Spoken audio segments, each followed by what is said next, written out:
좋아요, 구독. 네, 코스피입니다. 흥하해운, 백광산업, 한화에어로스페이스, 삼양식품, HMM 있습니다. 어떤 종목 살펴볼까요? 네, 우선 HMM을 좀 보려고 하는데요. 오늘 전체적으로 해운주가 좀 시초에 좀 강한 흐름들을 좀 보여주고 있고, 다만 우리가 좀 주목해야 될 포인트, 제가 여러 차례 좀 강조를 드렸는데, 해상운임의 반등의 경우에는 일시적인 어떤 이 중동발 리스크가 좀 부각이 됐거나 아니면 해운 운임의 일시적인 영향으로 좀 작용될 수 있는 수출 데이터라든가 경기라든가 여러 가지 좀 측면들이 있지만 가장 중요한 부분이 운임 지표입니다. 지금 상하이 컨테이너 운임 지수 이 부분이 지금 1년 9개월 만에 최고치를 좀 경신했다. 지금 3,044포인트까지 좀 상승했던 부분이 아마 제 기억에 한 4월 중순까지에 단 2,000피 정도 좀 유지를 좀 했었고, 여기서 오늘 최근에 어떤 3,000포인트를 좀 넘었던 부분들이 컨테이너 운임 지수, 즉 수익성들이 좀 다변화되고 2분기 또는 3분기에 이익 개선을 좀 크게 좀 가져올 수 있는 어떤 심리적 지표가 3,000포인트 좀 상회하는 지표인데, 이 부분을 좀 돌파했다는 것은 특히나 이 주력선사인 어떤 컨테이너선을 좀 보유하고 있는 HMM의 가장 큰 수혜로 좀 작용하지 않을까. 그래서 우리가 보면 벌크선사라든가 탱커선의 경우에는 BDI 운임지수에 연동이 되어 있고, HMM처럼 전체 매출 포션의 한 90% 이상을 컨테이너선으로 좀 보유하고 있는 이런 종목들의 경우에는 상하이 컨테이너 운임지수와 좀 연동될 수 있는 흐름들이 있기 때문에 운임지수의 급등이 향후의 실적 개선이라는 어떤 이 관점에서 계속해서 좀 관심을 가져야 되는 구간이 아닌가라고 좀 보고 있습니다.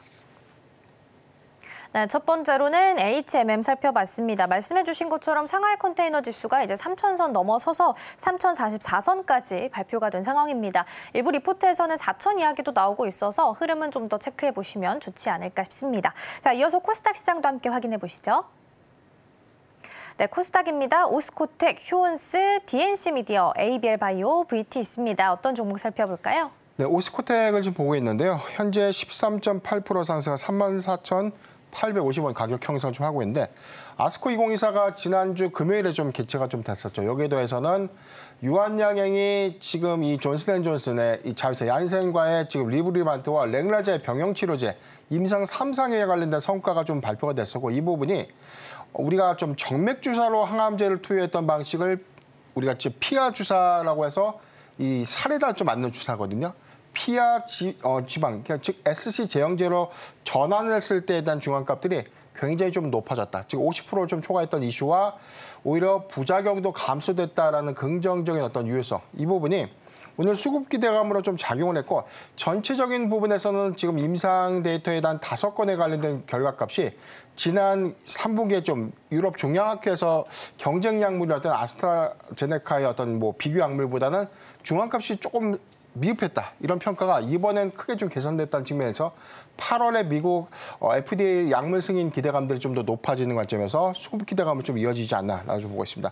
오스코텍의 경우에는 과거에 이 레이저티닙이라고 하는 랭라자의 이 기초 파이프라인 명인데, 이 부분을 유한양행에 기술 이전을 했었고요. 현재 유한양행이 이 파이프라인을 통해서 지금 이 존슨앤존슨의 자회사 얀센과 현재 병용치료제에 관련된 임상 3상을 현재 진행하고 있다는 점.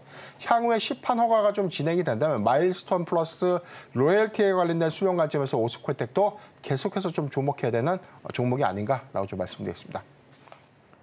네, 제 기억이 맞다면 그때 우리 대표님께서 아스코랑 바이오 USA랑 성격이 좀 다르다, 네네. 이런 말씀을 좀 해주셨던 기억이 납니다. 아스코 같은 경우에는 그냥 이제 발표를 한다면 바이오 USA 이 자리에서는 이제 협력에 대한 파트너십 이야기가 나올 네네. 가능성이 있다라는 부분을 짚어주셨는데, 사실 아스코 관련주들이 큰 움직임을 보이진 않았었던 기억이 나서 바이오 USA를 앞두고서는 좀 다른 흐름을 좀 가져갈 수 있는 가능성도 좀 가져봐도 될까요?